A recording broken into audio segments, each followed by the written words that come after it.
Welcome back to the ABCs of RPGs, where we teach you the basics of tabletop role playing games. Welcome to our post campaign discussion on Lancer. Me and my two pilots here have played through the first half of the Solstice Reign campaign for Lancer. And now we're just here to chat more about it. We talked a little bit about the end of the session, but this is more in detail about what we're going to talk about. But before I go too farther in, of course, I'm Spencer. I was the game master for Lancer. And I also had my two pilots, Dalton. Hello, everybody. My name is Dalton. I've got he, him pronouns. I played Kishlark, call sign, backfire. Also, he, him pronouns during the campaign. I had a lot of fun playing a mechanic who was trying to get as much performance out of his robot as he could and was maybe a little too unawares about some of the sexual innuendo he accidentally used. Nye, why don't you introduce yourself? Hey, I'm Mike. He, him. I played Mumtaz Kakmak, who was there for our team fire support and otherwise coordination behind the front lines. Yeah. So. Of course, we had our other pilots. Justin played call sign El Diablo, or Rico Manitoba, I believe was his last name. It was Rico. Rico Manitoba. Manitoba. There we go. So Justin played him. We had Ashley. She played her call sign Python character, and Chris, who had played. I'm gonna mispronounce his name again. Kabrekin. His call sign was Hailstorm. His call sign was Hailstorm. Keeper Keem. They couldn't make it today, but thankfully Justin and Chris were able to give a lot of their thoughts, and Ashley gave her thoughts last week about Lancer and everything. But thank you both for being here, and I'm really excited to talk about Lancer because, well, I mean, we can discuss overall thoughts if we want, but definitely I think this is the time for a lot of the positives we can talk about Lancer, and then kind of go into constructive criticism or things to improve, and then, I don't know, give more thoughts or recommendations on who this type of game is for and everything. So what were your guys' overall thoughts on Lancer? Dalton? Sure, I can start. I had a lot of fun with it. I thought it did a very good job at being what it wanted to be, like kind of a more tactical mech-based game. From what I was reading, it was very heavily inspired by, I think, like Titanfall and Armored Core games. The creators actually didn't have much exposure to like Japanese mecha and like that sort of genre. Yeah, just kind of like secondhand. They didn't really have much experience watching like your Gundams or your Code Geasses or whatever's. But like most of the inspiration comes from like a Titanfall Armored Core type background. And I think a lot of that shows. Like if you played Titanfall, Definitely. A lot of this feels very familiar to you in kind of like the vernacular and how things like look and behave and stuff. Pilots and But just at a high level, I had a lot of fun with it, and I would love to play it more. Is basically that's probably the highest praise I can give a thing. Yeah. Would do again. Would do again. Would pilot a mech again. I mean, it is, right? Like with so much stuff being thrown over the wall, like there's so many new RPGs, and it's so difficult to get people together to play something. If like I'm willing to go back and do a thing again as opposed to trying a brand new thing, I think that's pretty high praise. Yeah, absolutely. Now, I think one of the things for me in terms of like playability, in terms of like playing again, is, and I'm gonna make it sounds mean in my head when I say this, is it doesn't take a whole lot to plan a session. And that's not necessarily a bad thing. With like D&D, I love having campaigns that last like 4 years and you get to level 20 and there's always a new thing to do, which is great. However, realistically, over the course of 4 years, I'm still a grad student in college. My friends aren't in college. Some friends move away. Some started their own like further degree in law school, and just like everyone is all over the place. And realistically, we don't play as often as we used to. I feel like with Lancer, we could easily, because the campaigns don't feel as long. I don't envision a campaign lasting a year, which like I say that out loud, it sounds mean, but it's not meant to be. It's like, if you want to just, hey guys, we're gonna play this and we're gonna play it tonight and tomorrow and Thursday, great, you can do that. You have a whole campaign. That's a mission. Yeah. And it's not a lot to plan. Like, there's obviously planning, but that's it. And I think that's good. I think it's a good happy medium of like not having to commit, like hard commit to the game. Yeah. And that's a really good note, Nye, because like from a game master perspective, I felt like it was very easy to set up things. And for two reasons, really. First up, they have these things called sit reps in the game master section. They are starting on page 267, and that's what I was talking to you guys before, right? Like, certain missions in the campaign was like, use the sit rep, and it gives all the rules for it. There's all sorts of different types of ones. I mean, we played a session outside of the campaign to kind of like get a little bit used to the rules and such like that, and that was me literally just pulling a sit rep out of the book, getting 4 different NPCs and putting that in, because like the NPC templates are great too. Like, there's gosh, how many of these things? There's like over almost 20. There's a lot of NPC templates that all have different methods and different tactics, right? But me and Dalton talked about this. I showed him each of them under the little template talks about the tactics you should use for that NPC.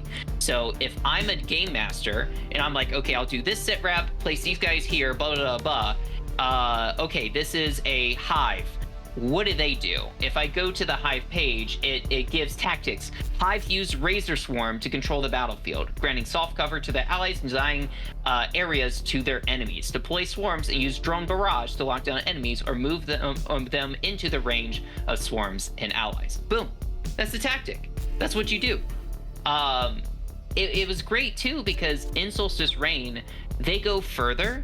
They specifically go, hey, this is why we've paired these NPCs together. They're good at doing this.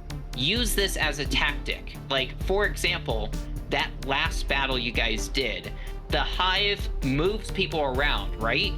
It suggested to use the Rainmaker to shoot up javelins and then use the hive to push people into the javelin missiles. So it's little stuff like that. And it even gives players stuff, because it knows you guys are new players. Like I said, for the invisible guy, right? The Spectre. It's like, hey, remember, you can use reliable weapons to always hit them.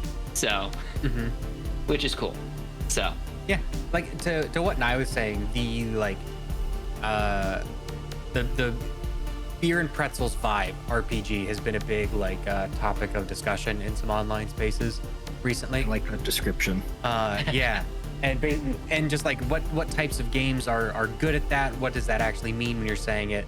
And I think that Lancer can fit one of the types of Beer and Pretzels games, in that like it's something that is kind of pick up and play-y. Like, sure, yeah, there's some rules overhead to learn. Like, it's definitely like more on the complex rule side of things, but there isn't like heavy role play unless you want there to be. Like, it doesn't require it, really, is what I'll say. You could definitely add it in there if that's what you want, but it's not super necessary. It even says, like, at certain points, like the mission debrief, it even writes it in there, like, hey, when you're doing these debriefs, they don't have to be in character. They can be, but they don't have to be. So like you said, it's like optional role play in that sense. Like, it happens to your character, but you don't have to be your character, right? So yeah, what I was getting at is that the game itself doesn't require you to be super invested in a story. And to like know and like really dive deep into the politics and relationships of the world. You can just be a soldier going on missions that you're assigned, and that can be as far as your involvement in the world, and that's all you really have to care about, unless you want to insert yourself more heavily into it. And so yeah, if you're just one dude who wants to come in on a Thursday once a month in a game, you can drop in. I almost think it'd lend itself well to like a I don't know if either of you are familiar with West March's styles of games, where it's like basically 50 people in one particular game, and a GM will just be like, hey, I want, one of the many GMs will be like, hey, I want to run a session on this day. Who wants to come? And like 4 or 5 people will sign up and they'll participate in a session in that world.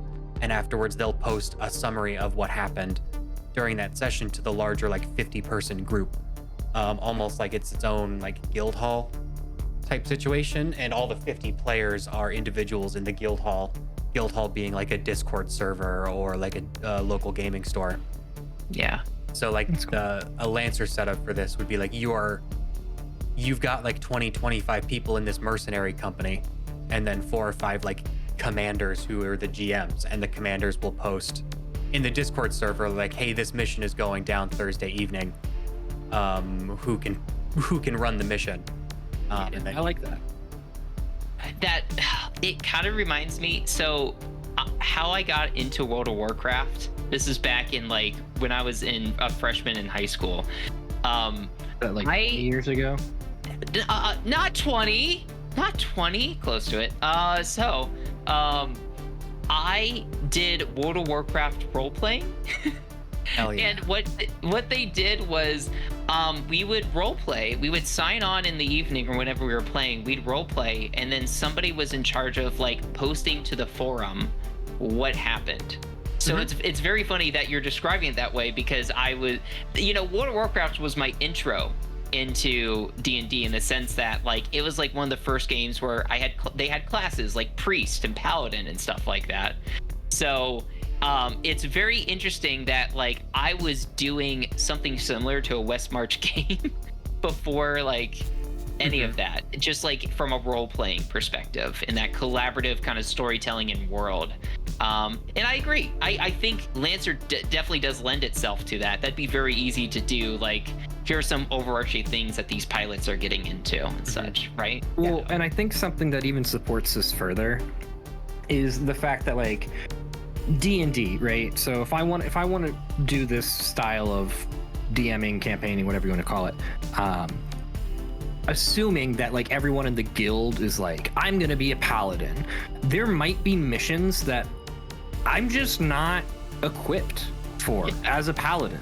It might suck if the 5 people that show up that night are all bards. I don't know, just like all the same thing, all strikers. But that's what you're stuck with. And unfortunately, tonight's one shot is fighting undead, and I don't have any paladins, I don't have any clerics, like I don't have any of the go-to people for that stuff. No radiant magic. But with Lancer, that's not a problem because of the fact you can just change your loadout. Yeah. I might get a random ragtag 5 guys tonight, and this is the mission, and normally they're all, my artillery specialists, and they just blow shit up. I don't know. But tonight they need to do stealth. They can do that. The game lends itself to you to have the ability to just swap stuff out easily, and you can still be the same like character, pilot, however you want to view it, but your class, for lack of a better term, completely different. Yes. Yeah. I think that's a good segue to talk about like the actual like mechanics of the combat, since that's like where the meat of the game is. And like just to close out like the RP, like I think the role-playing bit has just enough there to like string together the combat missions, and that's all it needs to be. I like the structure that it gives for downtime. Like just kind of like allowing it feels like it's a little bit more guided, but I feel like sometimes people need that in order to get into role play. So I think it's light enough for you to do what you want with it, but also light enough that you don't have to do as much with it, like you were talking about before. So but yeah, we can go into combat. But the mecha themselves, which is really like I think what everybody comes here for with this game, I think it would be I don't want to yuck anybody's yum about RPGs or whatever, but if you're playing Lancer, you should want to fight in giant robots. What? And I think it does a very good job making me feel like I'm fighting in a giant robot. Yes. All of the different like weapons and mounts and like systems and protocols and like managing like heat and armor, like all of the different like dials and gauges and buttons and knobs, like that might seem like daunting and like a lot for some people, but I think it is almost exactly what a giant robot thing should be, in my opinion, to like fulfill that fantasy. That's part of the fantasy for me. Which is so funny because like even though like you were talking about, it's more like Western mecha. When we were all describing our connections to mech things, we all said like anime for the most part. We referenced different animes we were talking about, but I still feel like this really embodies that formula still, that genre.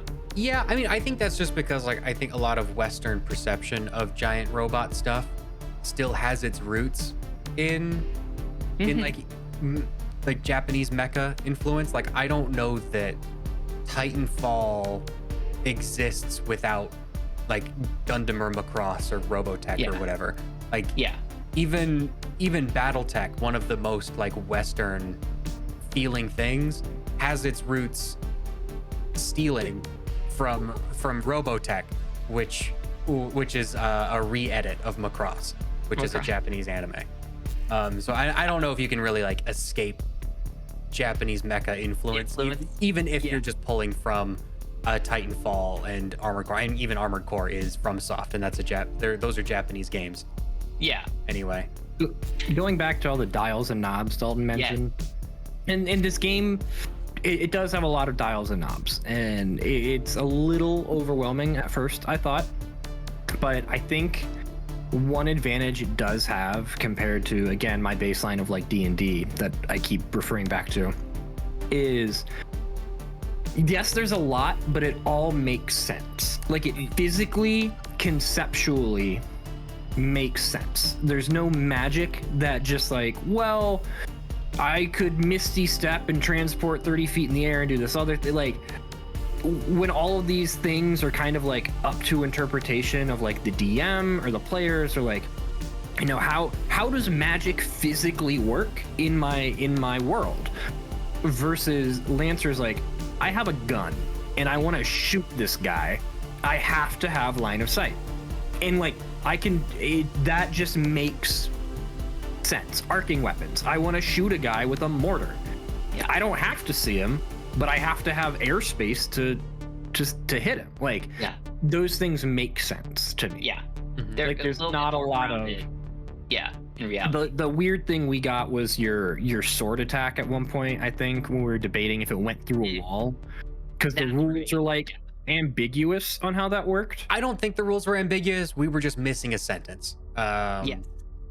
That's what it came up was like, it was the line of sight, right? So I think we just hadn't fully internalized the line of sight rules and how those interact with being able to target something.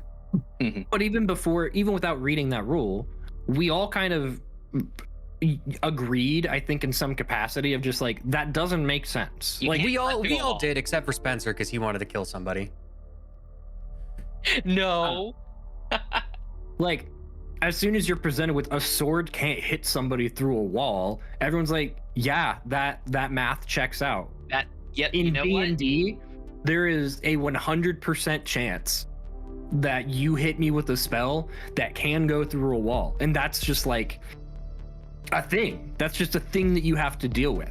We don't calculate the fireball like volume in a hallway anymore. Yeah. So stuff like that is, I think it's a lot at once, but it all makes sense, and there's not a lot of like deeper understanding required to what they mean.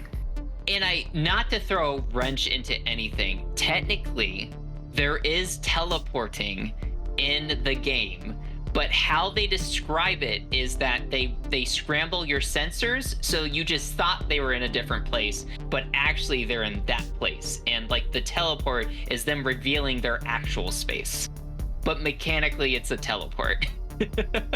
Yeah, well, at the same time, I don't know what the fuck those Horus folks are building their mechs with. They could just teleport for all I know. They have weird technology. They do.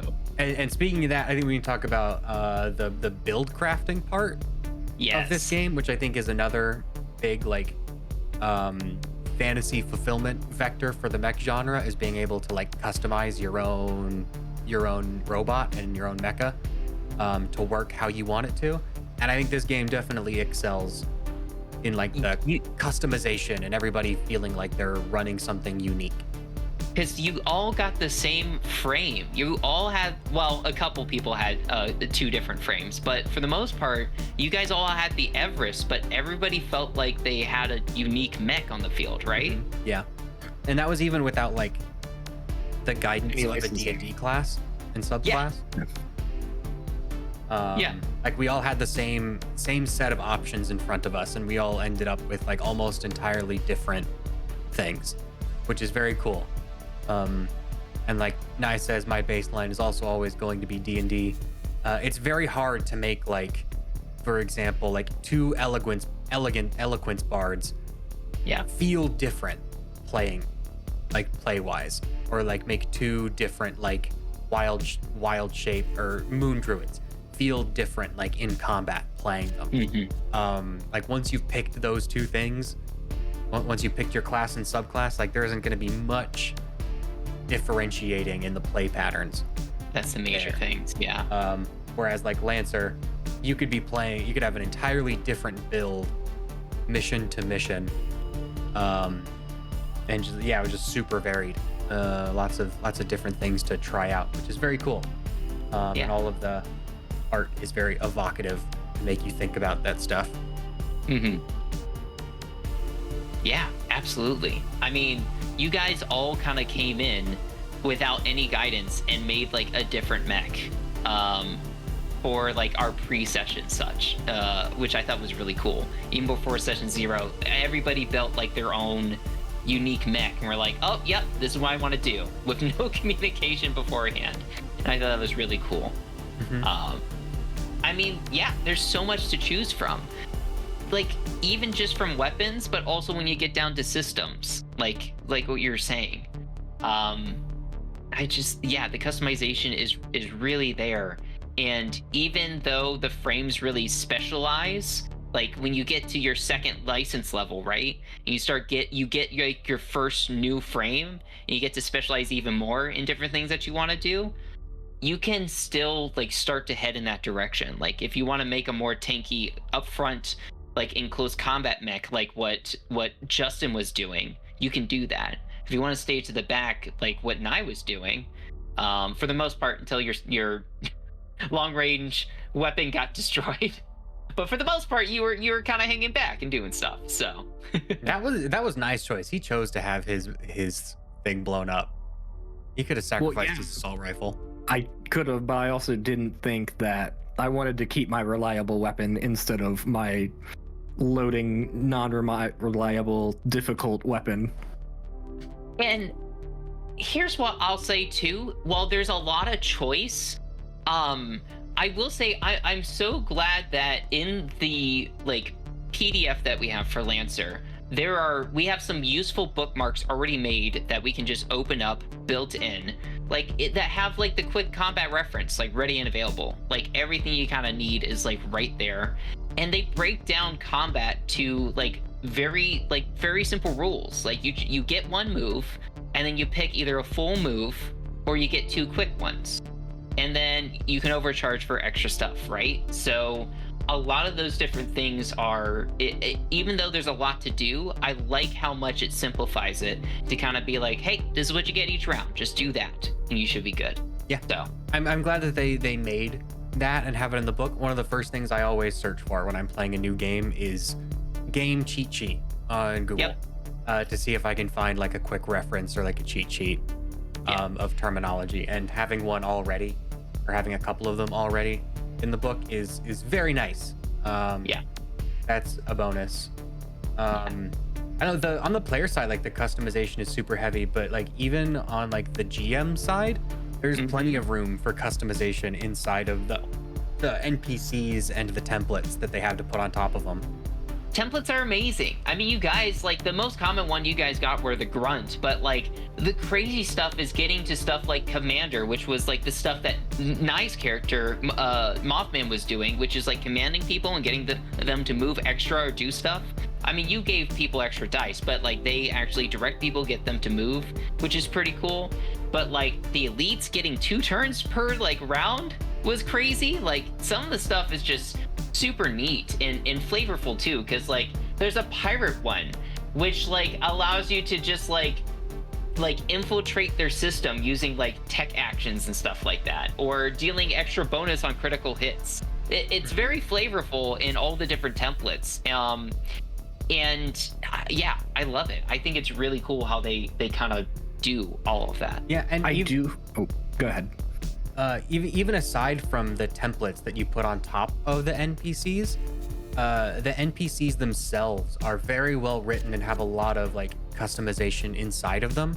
Like Optional systems. yeah, like each like when I'm fighting a hive, I'll know about what I'm fighting, but Spencer or the GM could have added any amount of like the 5 or 6 like optional systems that they could have in a different combination to make that particular hive different or unique and act in a different way. Very neat. And so like the customization just isn't limited to the player side. And you got that. In the first battle, you fought a hive that had the electro-nanite cloud, which was like a ranged attack that did burn damage. But the second one, you got the secret cloud one. And the reason why you got that one is because it did a lock on with that weapon, and that was really useful for the Rainmaker. That's why it was set up that way. So different of those optional systems could make some combats much more difficult depending on like how they work together, which is cool. Yeah. So yeah. Nah, you were gonna say something. I actually have 2 things. I think one thing, again, comparing to like D&D, is it's nice to know that the enemies in Lancer followed the same mechanics as the players. Now, granted, general rule of thumb, like loosely, enemies in D&D do follow like the same mechanics. They have to make the same DC, have certain AC, blah, blah, blah. Like that stuff, the same. But certain enemies have resistance to things or vulnerabilities to things and immunities, and they have weird situational effects, and now I'm sure technically Lancer, like these things could happen. Like it's not necessarily, I mean, I'm assuming there's a way that a player could become invisible, but it's probably more common an enemy has it than a player. I don't know. But I think that knowing that all of literally anything, I think that any ability that an enemy could have is somewhere in one of the licensings for a player. Like all of them are the same abilities. The enemies are also just pilots in really big mechs doing the same thing, just on the other side. They're not magical imps that have their own weird mechanics. It's just a thing. Now, I do have something negative on the customization. I know. Nye. D&D, I don't think you can make a bad build. You can play it poorly, but like, if I want to be a paladin, the game's going to give me the skills a paladin needs. It tells you what the paladin does. It gives you starting equipment, gives you suggestions, it gives you the abilities that are specific to that class. In Lancer, I can pick cool sounding abilities and then pick equipment that do not help that. Example is one of my abilities was the covering fire. And in order to use covering fire, you need to use a heavy weapon in order to like impair an enemy or something, but you specifically need to use a heavy weapon. My main weapon was an assault rifle, and my heavy weapon was a howitzer, which is a big mortar. That is not a good heavy weapon to use for covering fire because I have to reload it constantly. It has difficulty when rolling. Like it's just not a good weapon for that. In my next build, if we were to continue, I'm switching. So my heavy weapon will be an assault rifle. My main weapon will be a mortar. So basically, now my mortar's just doing less damage and my heavy weapon, or my rifle is doing more damage. But I can now better use that ability because of a thing that I have. Like, I now have the equipment to actually use the ability well. So I think that's somewhat, not scary, that's a bad word, but just somewhat daunting of like, I can make a bad build. I can pick things that sound cool that do not at all support how I want to play the game. Now, and that's why like D&D, I said you can like play your character poorly. Like I can be a wizard in the front lines and die. Like I could do that. But that to me is more of just like, you have like, you're not playing to the character's strengths. Yeah, and I think I can see that. Like, I think that having more freedom gives you more opportunity to fail. I think that is true. I don't necessarily think that's a bad. It's a trade-off that you have to make. I would, and that's prefer, why I don't think it's a bad thing. It's just, let's just say, daunting. It's a little weird knowing that like I can totally shoot myself in the foot with what I'm doing. Yeah. If we are moving into more of like constructive criticism, I think the main thing with Lancer is just the fact that there is a lot of rules. I think it simplifies a lot of stuff, but it is a lot to take in. And that's probably going to be the biggest hurdle for, I think, newer people trying to learn the system, is just knowing all the ins and outs and kind of getting that down. I think, like we were saying before, it is a system that makes sense and is grounded in its rules. There are just a lot of rules to cover. I mean, I kind of understand what you're saying, but at the same time, what would you remove? If you think the game has too many rules and it's daunting, like if you want to, I don't think it has too many rules. I'm just saying there are a lot of them. So I'm just saying for newer people, it might be harder to get them into this compared to like a rules light RPG or something like that. But I don't think that's a bad thing. Okay, I'm just saying, so your solution is more just like, don't play this game if you find it too daunting. Like start somewhere else. Or push through it. It's a good system. Okay. On that, and I touched on this one last week, it feels like there's a rule for everything. Even if I couldn't find it in the rule book, I feel like there's a rule for everything. And my main example for this was like the downtime activities last week, when all of the suggested activities in the book specifically gave you some kind of punishment or reward. Now that reward might actually not really do anything. Example, I got a +2 to gardening because that's a thing that I can do. Am I gonna use that? Probably not. But the fact that, like in D&D, if I'm asked how is my character doing downtime, I'm gonna go to a library and read a book. That's that.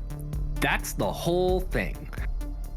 In Lancer, I can do that, but I could get something from it. And it's just like, and I know a good GM, like I can just be like, I want to go to a library and read and leave it at that. And that's probably it. It feels odd to me that everything, it feels like everything has a rule or it has an end goal or an objective or some motivation behind it.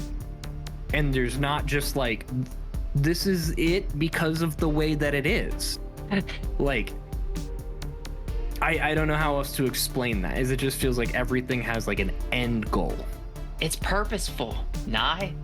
It's built so you can do stuff in there. It's guidance. And again, that's not necessarily inherently a bad thing. Like if you I'm not a big roleplay guy. I like the fact that I can play Lancer and it's 90% combat. Yep. I love that. Yep. I understand for people who do enjoy more of the roleplay aspect that this game doesn't have a lot of it. And when you not only don't have a lot of role play, but now you're also encouraging the small amount of role play you have to like have an end goal or an objective, feels like it's even more restrictive to me. I can understand that. I think I'm a little bit more on like what Spencer was saying, where like a lot of people have a hard time engaging in the roleplay aspect of a game, and attaching like systems and rewards to it can like encourage interacting with that system. Yeah, in a way. Again, it's I not can see what you're saying. inherently a bad thing. It's just how you play. If you want to just role play for the sake of role play, this game doesn't feel like it has a lot of opportunity or encouragement for that, I guess. I don't know if that's the right word. I mean, I guess to me, encouragement would be like what the game has, where it rewards you for doing it. Like if you want to role play for the sake of role playing, you just do that. Like you just do it, right? There's a lot of different people out there who role play differently, right? There are some people who will only talk in character, and there are some people who refuse to talk in character, and there are some people who really enjoy roleplay and are like professional actors, so they just kind of like start talking or start doing something like Dalton was describing. And other people, it might be hard for them to kind of put themselves in the shoes of their pilot. So by giving them, like prompting them something, like in between the missions, right? In between the combats, there was the skill check like sequence that we did. That could have been a combat, but I did a skill check sequence because I wanted to show how that worked, right?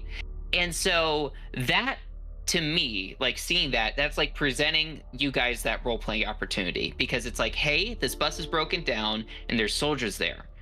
And so you guys got an opportunity to introduce yourselves, chat with them a little bit, but then like in order to solve it, you had to do different skill checks. And so when Justin like role played that, when we got to do that, like, you know, you guys passed the first check, the second check, but the third one failed.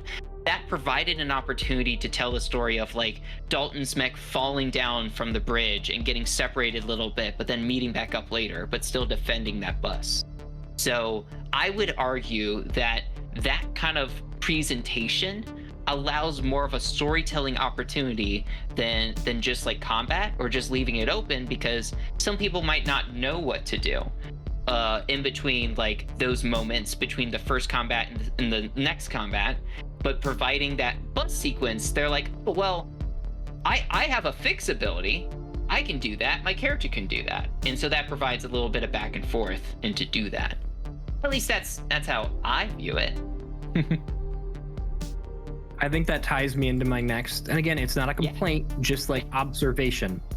One of the things that is different compared to like other games is the equivalent of like skills.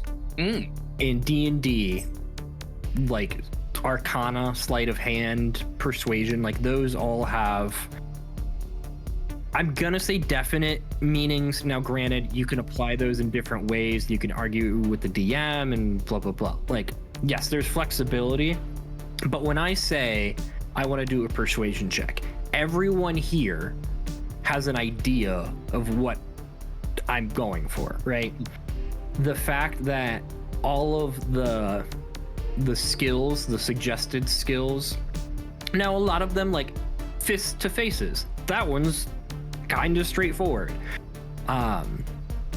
One is take control, which feels very loose to me. The fact that one of the skills is like make a skill and pitch it to the GM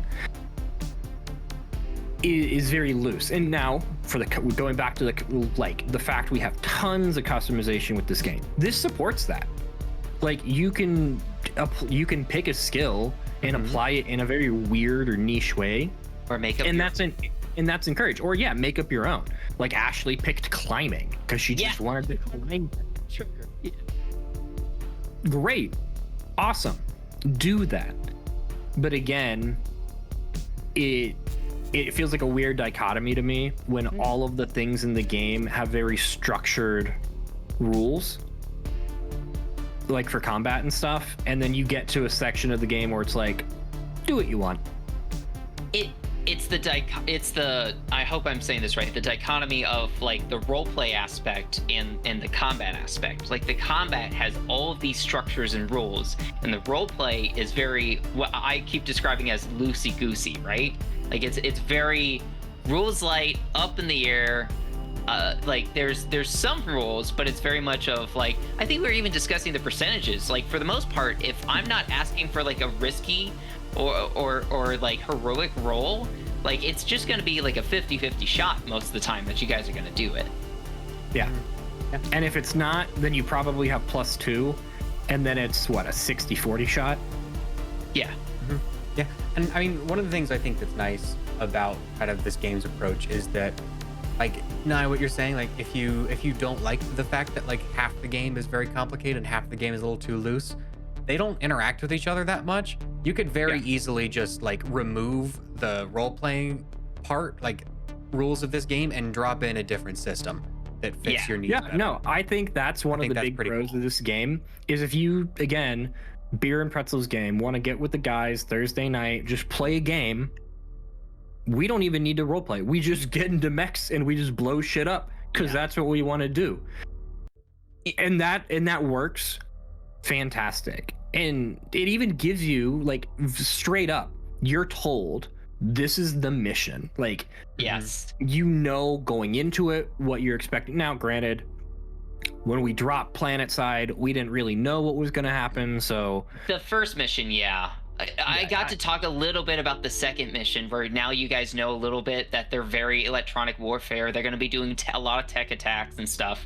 So you guys get to prepare for that. But the first drop is kind of, And I'm saying even if you made a one shot, or just like some other campaign, there are times you might not really have like a clear goal, but you might at least have like, you know what the general vibe is going to be, planning ahead. Yeah. So very Beer and Pretzels, let's get together on a Thursday night kind of game to me. See, Dalton, you mentioning taking the role-playing rules out and substituting something else, I could see this working really well, where you have mech combat, but then outside of the mech combat, you use like a powered by the apocalypse system or something like that, right? Where you have your character and you're doing the 2d6 and rolling, but you can, like, your different emotions are affecting the story. Well, Spencer, then you're just playing Mech Warrior Destiny in BattleTech. That's just a different thing that you're doing. But no, I agree. Well, I agree. I think that like you could very easily find like a Power by the Apocalypse type system with like playbooks and moves written for this type of like out of mech like drama story that you want to be playing outside of mech combat, and when you want to fight someone, you transition to the fighting part and use the Lancer rules. I think that's definitely there. Before we move on from the constructive criticism portion, I did want to say that I think my really only main complaint that I have is that the game feels very tightly tied to its setting. And it can be a little like, if you want to play this game, it would take a little bit of work to disconnect everything from like the like golden age, like third union setting that Lancer has. I mean, we didn't really interact with it too much, but like the different mechs being like 4 explicit companies and them having their own histories and stuff that inform them, like it'd be a little hard to disconnect those things if you wanted to play in a setting that wasn't the one provided in the GM's guide. Definitely. Yeah. No, and I didn't think about that, but I could even extend that further of like D&D. Yeah, it's like typically it's this magical, medieval, high fantasy, setting, right? That's the classic, thing that everybody plays. But there are rules for guns and alien guns, and there are rules to like help you extend it. If like I want to play in modern day, I want to do modern day D&D, 2024 D&D, I could do that, and those rules extend themselves very well. They give you a suggested, like, oh, you want to use the Sword Coast? Here's Sword Coast rules, and that exists. But it also encourages a lot of flexibility. I hadn't thought about it. I do think it would be hard to write your own lore of a universe. And it's funny that we're talking about that right now, because my only thing that I could say to improve, like, game master wise, and granted, I only did Solstice Reign. You know, I'm really curious about No Room for a Wallflower, and I forget the other one that they did, but it was the Long Rim is one. Yeah, so I think there's like at least 2 more supplements that have. Yeah, I was trying to remember the one that Chris got his mech from, but anywho, very curious about how those are run, because I felt like for the core rulebook of Lancer, I felt like I was very well taken care of. If you think of like D&D's Player's Handbook, they really only give you player rules, and it's good core rules for the game, but GM wise, and even if you buy the Game Master book, it just kind of tells you how to write a story and a few extra options. I feel like Lancer really sets me up to run a full-on, like, good game of Lancer because of the sit reps, because of the NPC templates, because of the NPCs themselves. All of that felt very good. I would say Solstice Reign, reading through the campaign, I felt very well equipped for combat. It gave me tactics, it gave me setup, they gave me maps. Love all of that. I would say role-playing wise, it was a little bit lighter, and maybe that's just the aspect of the game, right? But it gave me characters, it gave me the setup and such. And I'm specifically referring to, I guess, downtime with forward operating base Saber. I think, and this is a very minor complaint, let me tell you. Positives, I think that the looking around the base, awesome. Love, like, the 10 different scenarios you guys could play out. I thought they were unique. I thought they were well done. They did give me like a little intro to the base that I kind of told you. I think the structure was a little bit, I had to make my own kind of structure of how I wanted things to kind of play out. You guys obviously got your mission debrief at the beginning, but I had to decide, like, okay, here's where downtime activities will fall. Here's where I can put the looking around. And there wasn't really like a list of like characters I could use or locations in the base. I think that would have improved the experience to be like, here's this, these characters are here, here's these different events, since it's like a small location, stuff like that. But for the most part, it's a very minor complaint in the campaign overall. I think they gave me a lot of combat and just a little bit lighter on the roleplay, but I think that's kind of the nature of Lancer, if that makes sense. So, yeah. Cool. Well, I mean, that's all I really had is like stuff I would like want to like comment on. Yeah. I guess, who do you think, I was gonna say, who do you think this game is recommended for? What is the type of person you think this game would be perfect for? Beer and pretzels, Friday night with the guys. I don't want to play a role-playing game because I'm invested in the 5-year-long campaign. I want an excuse to get together with my friends, and play a game. And maybe that is a semi-reoccurring game where we play a couple sessions. But yeah, I think this game lends itself really well to like interesting mechanical challenges, like really mastering the game's systems and learning how the combat really functions deeply and solving those like combat puzzles. If you like that style of game, this one's definitely for you. I think if you're one of the people online that like anytime someone complains about 5e and you say, well, 4e did it this way and it was better, I think this game is probably for you.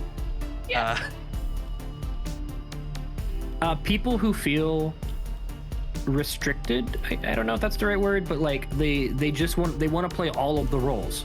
Yeah, this game is good for that, because again, just respec your character after every mission.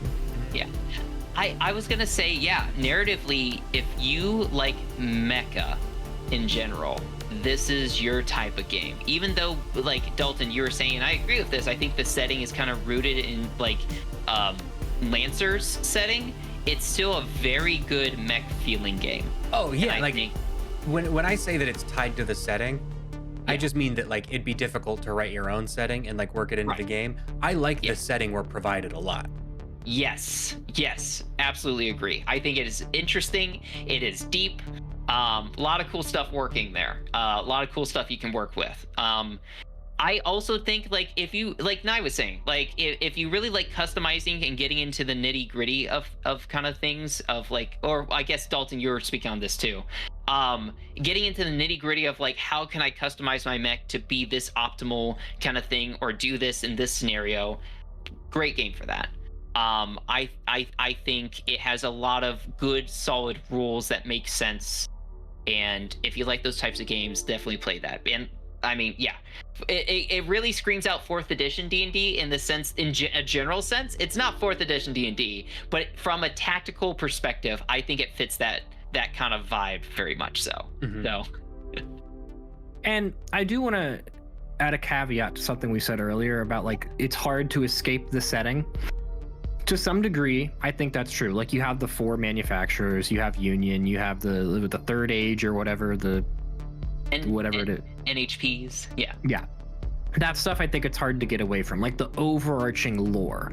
However, I will say I do think what is somewhat nice is, and I guess you can do this in D&D too. I think it's very easy because you have the entire universe that I can take this lore and I can just say, hey guys, we found a new planet and it turns out there's a virus on it, and anyone who gets in contact with this virus becomes extremely hostile, and we need you to go step in and take out the people infected with this virus. Mhm. Yeah.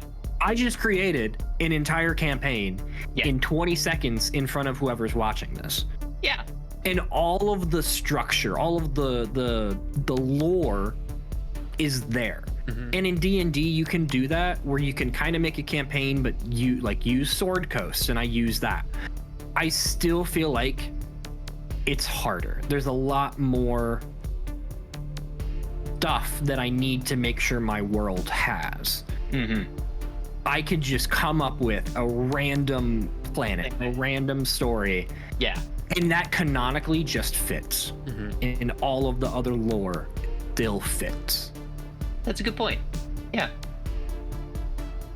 So it's not like you're stuck to the setting and you have to play a pre-built campaign. Mhm. It's just kind of like it's hard to make new lore. Yeah. One thing before we move on to other topics, and I suppose we didn't bring it up yet, because we didn't talk about CompCon and the fact that this game probably has the best digital assistant of My any God. role-playing game I've ever played. How fucking amazing is CompCon? Yeah. It was a little overwhelming at first because of the fact that I'm not used to A digital assistant that handles everything in a game for you? like I started playing and I was like, oh, I'm gonna use this action and I'm gonna move or whatever. I didn't realize I could tell CompCon it was gonna keep a battle log of all of the things I did, whether or not I hit, whether or not I killed the enemy, Yes. just like all of that. Now, caveat to that is again when you start getting into like, I do want to add the Spencer makes me a custom weapon as the GM. Yeah. That's not in CompCon. And now I could be wrong. I did not find a way to just add like a new weapon. Because you can do that with triggers. You can add triggers. If you were to make a brand new weapon, you would have to learn. You would have to go into their like ICP file, like structure, and learn how to import it. I didn't look at what those files look like to know to see how complicated it was. I imagine it is basically just a bunch of key value pairs to import in. Like so title, box, yeah. Yeah, I would have to dig in to see what those look like and see if How they have some like instructions I don't know, but that's why I'm just saying, at least on CompCon, I did not see a way to just like add a new system, add a new weapon. Just the random little things your DM gives you here and there. And that's something I probably could have done better on too, because there's a lot of like game master help on there, like encounter toolkits. I mainly just made NPCs in there and just had them pulled up in different tabs to use rather than like making an encounter and sending it at you guys. But that's something I definitely could have done more. And I wonder if I could have found more, like, if I could have, could have made more being there, like, oh, you defeated this mech, here's this reward or something like that. So okay, it is literally a JSON file. Oh, I don't know if that's easy or not. I've not used JSON.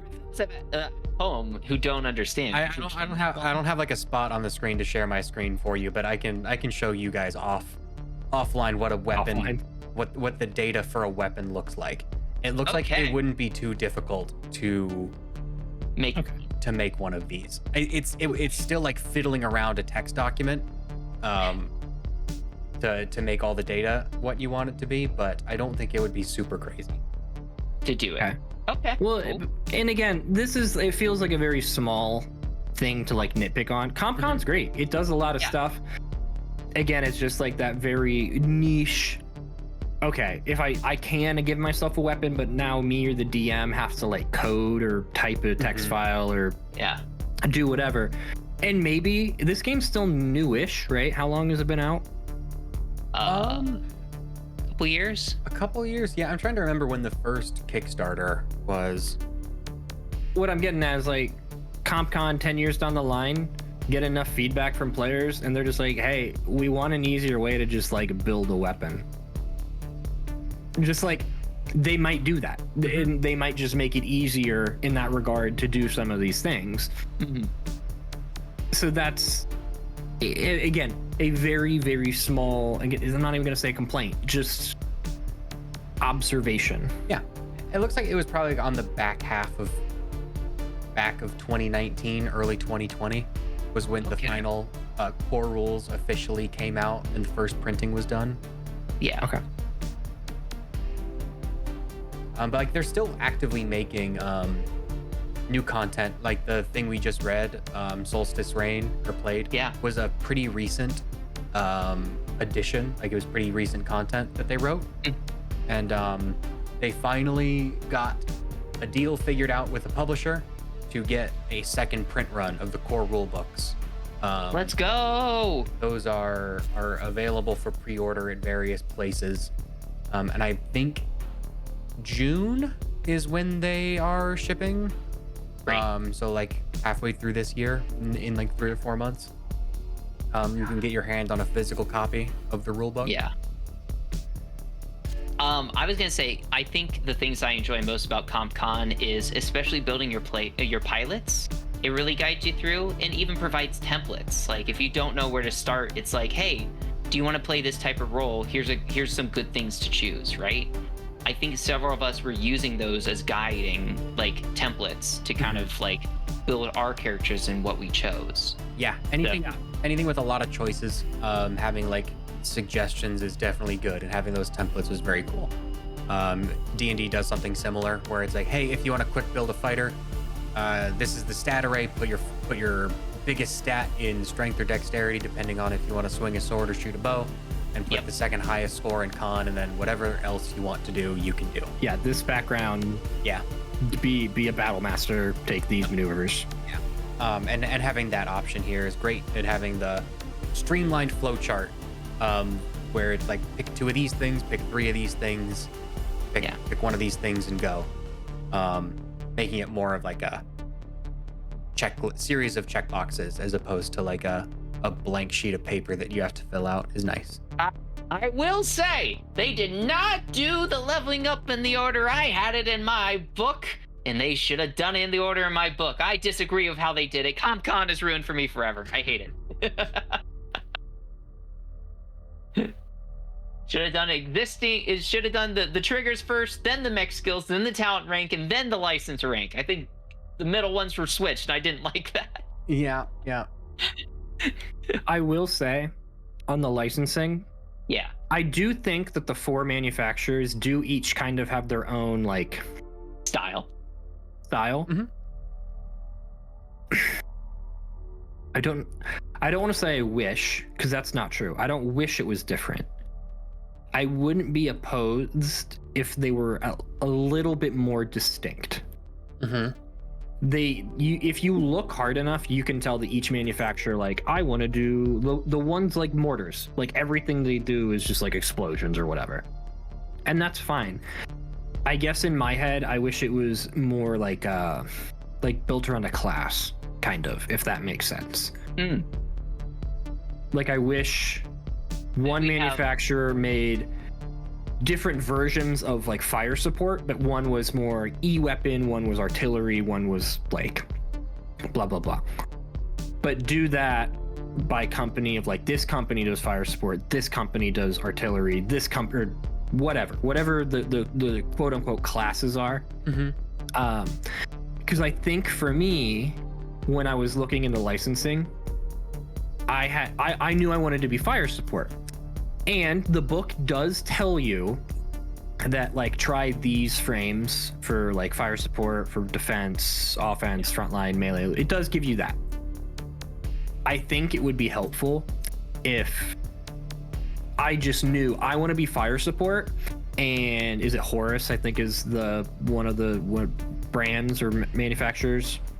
Yeah, Horus is one of them. Yep. If you just told me Horus was the fire support manufacturer, I would only look at those frames. And now, instead of looking at like the 20 frames that exist, I'm only going to look at those 5.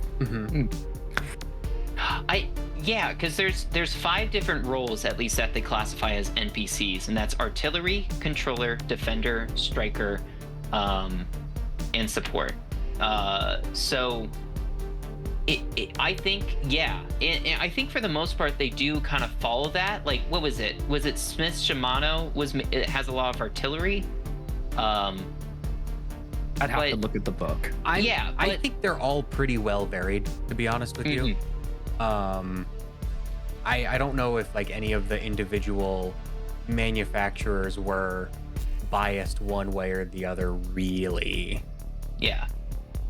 But I guess my brain is like, they have it organized by A in my head, which is just my opinion. It's not a good thing, it's not a bad thing, it's not a complaint. Yeah. In my head, it would have made more sense to organize all of the frames by B, and they're just doing it by A. They're organized. I guess in my head, I just want them organized differently. Yeah, I think like it could be a fun thing to add to CompCon, of like a more in-depth like tagging and filtering on some of Just all the defender mechs. Yeah. I do have a complaint on CompCon, an actual legitimate complaint on CompCon, and that is when picking frames or picking weapons, right?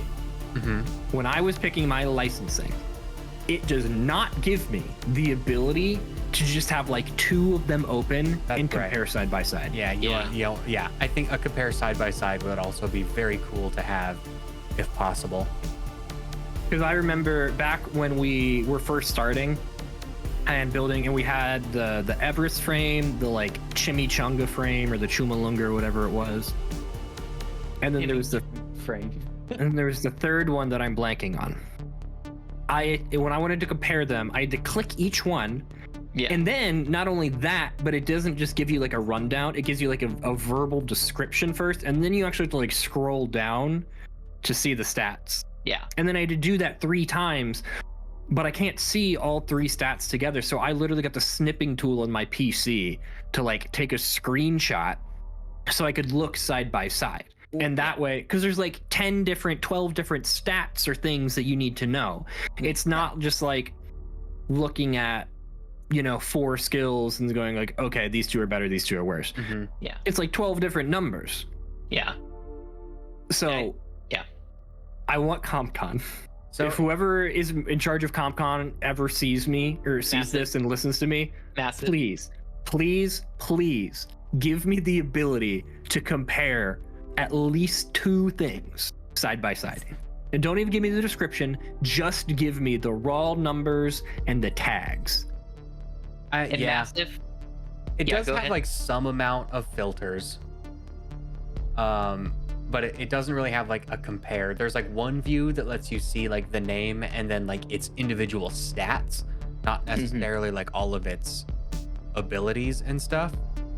I would say that opening up a new tab is an option. Just having multiple tabs open. Browsers No. added tabs a while ago. Too much. yeah, I mean, content. You're asking too much. I agree. Having like a compare would be like on screen would be a very nice quality of life feature to add. Yeah. I totally And again, agree. that is one of the very few things I did not like about CompCon. Yeah. Like Great. overall, CompCon's great. It is. If that is the only thing that I complain about, fantastic system. I think the best thing is that it's free. Yeah. Nye, if you want, you can go support their Patreon at the $50 a month tier. You get a direct line to the lead developer for ideas, feedback, and updates on the future development of the app. Yes!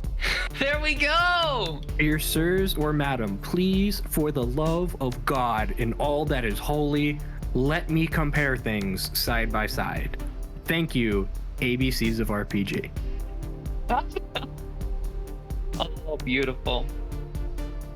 Well, yeah, that was everything we wanted to talk about with Lancer, right? Glowing think so. recommendations all around, I Yep. think, from I think, everybody. I think we all loved it. I think the other three folks who couldn't be here also had a lot of fun with it. Yes. Yeah. I would love to play more in the future. Yeah. I think we all discussed this. I think we all kind of want to continue the campaign, and we're sad that we have to keep doing new stuff. But if we have more time in the future, I think we should definitely come back to this. So, I do have a quick question because this Yeah. may or may not relay feelings I have towards Lancer. So the first mission we played was 3 combat scenes, right? Or just 3 scenes. yeah, 3 scenes. Yeah. Let's Do do you know how many the second mission is? 3 as well. There's 6 combats in total. Oh wait, no. Sorry. Yeah, no, 6 combats. I don't know why I was double thinking that. Yes, 6 combats in total. You've done 3 technically, and then there's 3 more in the second mission. So one thing I will say is D&D, you're level 1 for the first session. Yep. You're level 2 for the next 4 sessions, right? Let's just for round numbers. You're level 3 for the next 15 sessions, right? And these things kind of build up as you get more and more OP. Now, this is a pre-built campaign, Yes. but the core rulebook say anytime you're like done with a mission, you like level up. Yeah. If there's Yes. only 3 combats per mission, I feel like I would hit max level very quickly. It's like a 12. Yeah, that's like. For reference, max level is license level 12. Yeah. And I mean, I agree, and I think that's part of the point. That's Not how- again, Yeah. not saying it's a bad thing. Yeah. No, It is something we didn't talk about that I felt it is different from like other RPGs that it does go into that like beer and pretzel on a Friday night, hang out with the guys. Like it's one and done. You just bust through this thing. And And again, a DM could have more combats. Like they could drag it on. I think this is a good frame of reference, especially for like how segmented it was. At the first combat took 2 sessions because we were still learning the game. But I think as we learn the game, we get quicker, and it recommends that a mission could be completed in a like 1 session, but typically won't, because it recommends having at least 2 to 4 combats for every mission. Yeah. And that's gonna take time, right? I would argue that because of how segmented it is, just like we could get to a point where we're doing 1 session, we're just doing the combat. The next session, we're doing an in-between role-playing thing. Next session, another combat, or so on and so forth, right? Or if it's quick enough, like the bus scene, like we were able to fit that bus scene in and then spend the other half doing half of the combat. So Yeah. I think a clean 3 to 4 hour session could very Mhm. easily get you a combat and the story beat before the next combat starts. Yeah, I would agree. I think that's a safe estimate if you're trying to like estimate like a time investment for like how long things take. Because both battles took like 5-6 rounds each, and some of the sit reps are made around that. I think they calculated it out that most combats will only be that long. Yeah. So. Yeah. Shout out a couple like projects around Lancer that I thought were cool. Lancer Tactics by Olive. They finished up a Kickstarter. It's kind of like a implementation of Lancer's rules into like a PC game. I believe they kind of almost like a Final Fantasy Tactics, like Advanced Wars type situation is the vibes I'm getting. But like if you want to play Lancer and you don't want to do it with a whole bunch of folks around a table and you just want to like mess around with the game systems, that is available to you. They're actively working on it, so that's pretty cool. And it already looks great. Like you said, it's that cute kind of Advanced Wars kind of like style, but like with Lancer rules. So yeah, super cool. And then I saw a third-party book by Ralph Siegler, Lancer Enhanced Combat. I'll send a link to Spencer and he can post about it. It's a kind of like a GM toolbook type book. It adds it has like 20 sit reps and some new NPCs. And then like a couple other like variant frames for players. Oh, and a bunch of reserves. But I was seeing a lot of people talk about that book and people really liking the material in there. That's already incredible because in the core book, you only get 6 sit reps, right? Which is already enough of a variant. So like 5 of the 20 are remixed from these ones, but 15 entirely new sit reps. To me, already I'm like, that's more than a campaign's worth. That feels like at least like a full 12 levels worth of content. So yeah. Other than that, Zine Quest, Zine Month, whatever you want to call it, depending on what crowdfunding website you're on, is happening right now. And I want to talk about some of the fun stuff that I'd seen. I don't know if anybody else had any others, but I've backed a few things that I think are very cool. Let's see here, Field Agent Handbooks, Observancy Department 1924 to 1928 by Luke Earl. Only has like a day and a half left. They already met their funding goal, and they hit a stretch goal that added just like an entirely new book already for the same price. But it's kind of like a solo journaling game. You take your pendulum and you take it outside and you do some dowsing, and you use the results of the dowsing to like guide your journaling. Seems very fun and neat. And the book itself is like a physical object that you fill out and mess with. And at the end, you have this whole like almost like ARG thing filled out in a neat way. I think Outliers, with also another solo journaling role-playing game by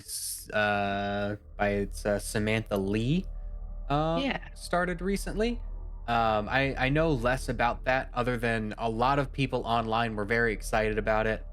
And I was drawn in by the fact that it uses a notebook, a deck of cards, a 6-sided die, tokens, and a tumbling block tower, because Jang is copyrighted, to kind of like direct your play and your journaling experience. Having all of those systems seems fun to me, and it comes in like a lab binder. It's not even like a bound book. It's like one of those like wire bound things, which I find silly and neat. I was also very excited, me particularly, for Perfect Draw, a card game anime role-playing game by Double Summon Games. If you want to play like Yu-Gi-Oh, but a role-playing game where you don't actually play Yu-Gi-Oh, but you can still say like, I draw Heart of the Cards, I draw my ace monster and play it, and that ace monster is like something you make. It's like your own card that you made that exists within the systems of the game. Seems fun and evocative and neat. Other than that, last one would be Rom-Com Drama Bomb. I think that is Elliot Davis that's on Kickstarter. It's got like 10 days left. All of these things have already hit their funding goal. But that you have 2 players that are playing their like 2 lovers in a rom-com story, and one person gets to play the villain to keep them from getting together. Yeah. It seems like it describes itself as like a storytelling game. I think it's got some Powered by the Apocalypse blood in it, because like the Kickstarter page describes like playbooks and moves and stuff. So I didn't read too fully deep into that one, but that one also seemed very fun. I don't know if you guys had any projects that you thought were neat or not. Oh yeah. So first off, I had a couple. If that's okay for me to go first. Go No, I for it. wasn't sure if you. I don't have any. You guys are both way more into this scene of RPGs and board games and stuff than I am. We will convert you. It will be Probably. You probably will. Just as of now, I am a novice.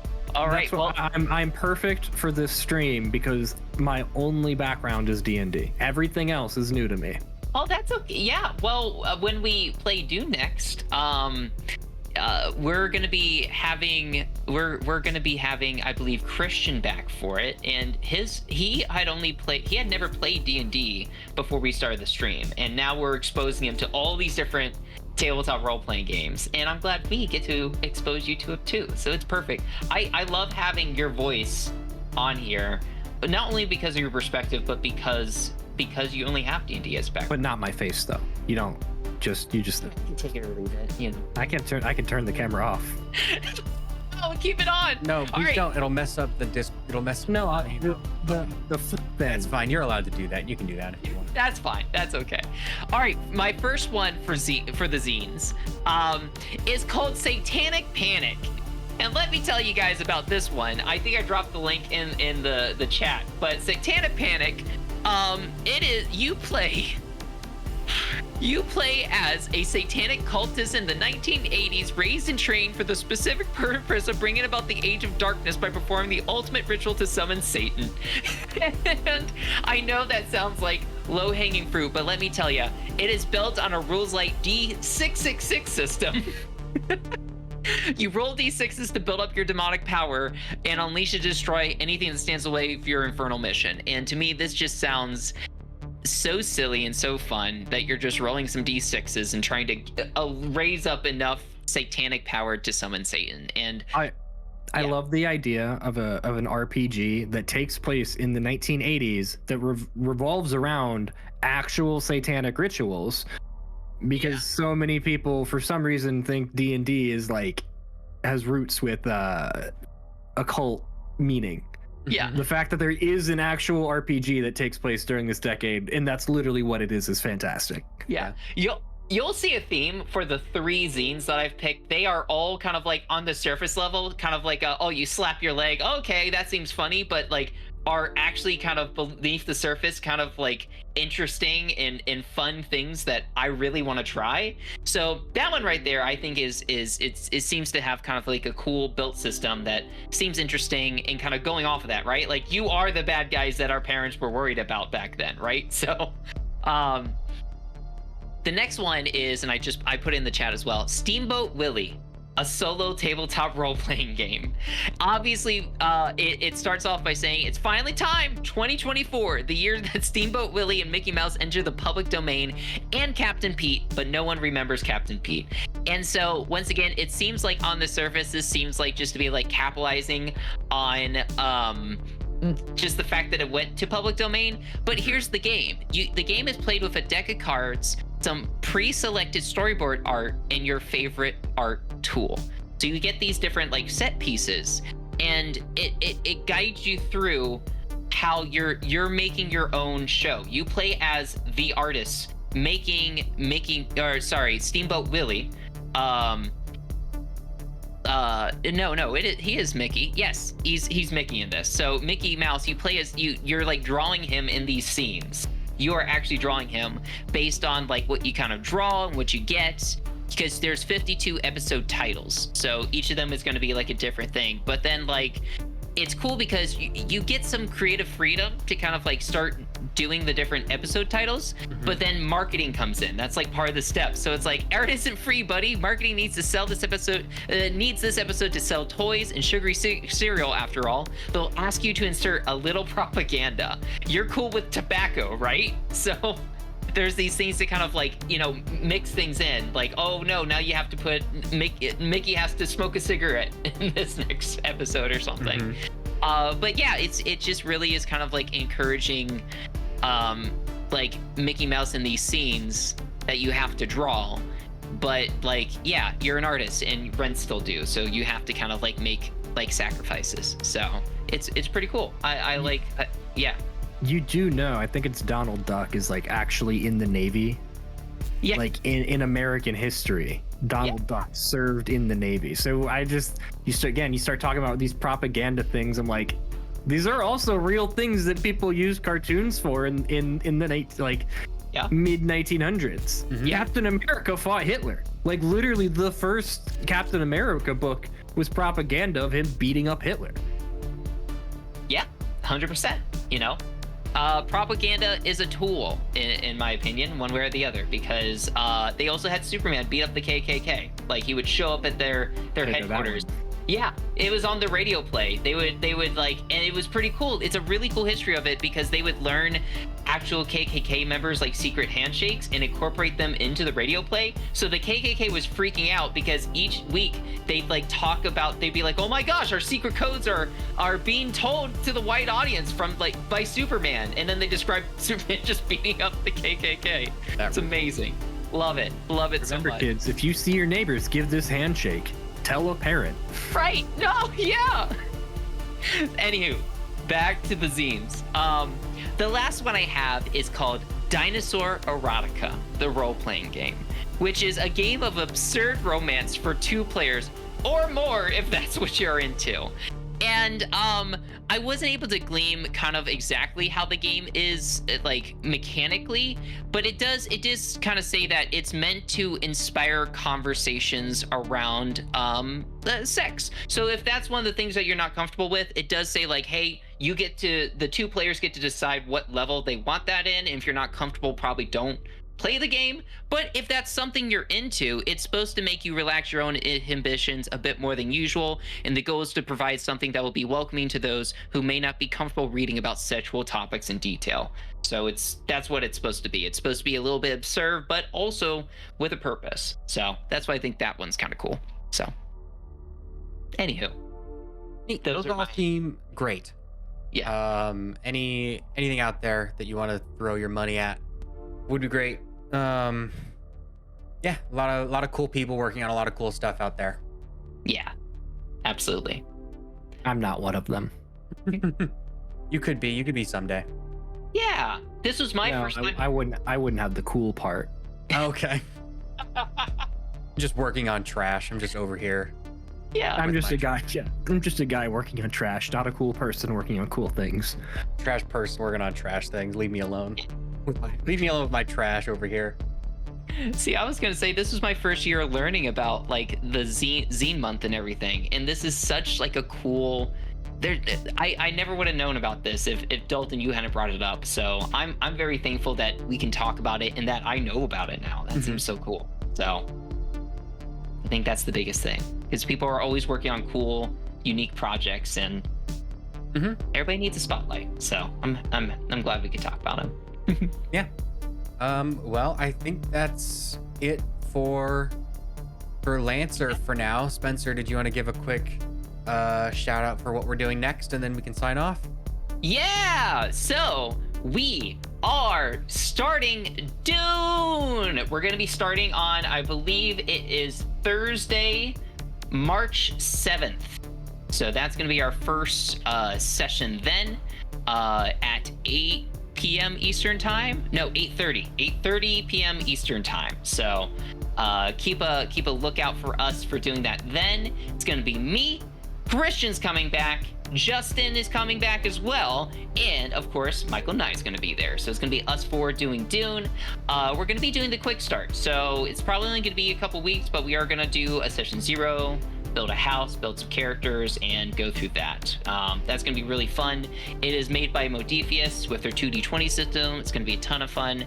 I'm looking forward to it. I've only read the first Dune book, and I watched the original 80s movie, and I watched part 1, and then part 2 is coming out. So I'm excited to do this. It takes place kind of like in an alternate, like before the book type deal. So that'll be cool. Oh yeah. So do we still have attributions we have to talk about from Lancer and everything? I guess I could give the shout outs, the same ones that I've been giving out. Always do. Yeah. Thank you to Massif Press for publishing Lancer and Operation Solstice Reign, the campaign we did the first half of. That was very cool. Thank you. Thank you to CompCon and the whole team there for making the great little digital assistant tool. Thank you to Roll20 for giving us a cool little system to make our little arts of our guys. Heroforge. Roll20 was our virtual tabletop that we used that you didn't see today. Heroforge was what we used to make the lovely characters and portraits. Yeah, the character art. I'm trying to like look up the list of actual attributions while I'm Yeah, take your time. Did we say Retrograde Minis? The NECA miniature art. You didn't really get to see any of that today, but it's out there and it's a very cool tool. DS Technician for Desolate World, our background track. NASA and the team at Hubble for the background image and for publishing that. And I think that is it for attributions. We really appreciate everybody out there who helped make this project possible. We really enjoyed it and we hope to do more of it later. Yeah, thank you everybody. Thanks for tuning in. We'll see you in the next campaign. Remember to keep on learning. Bye guys.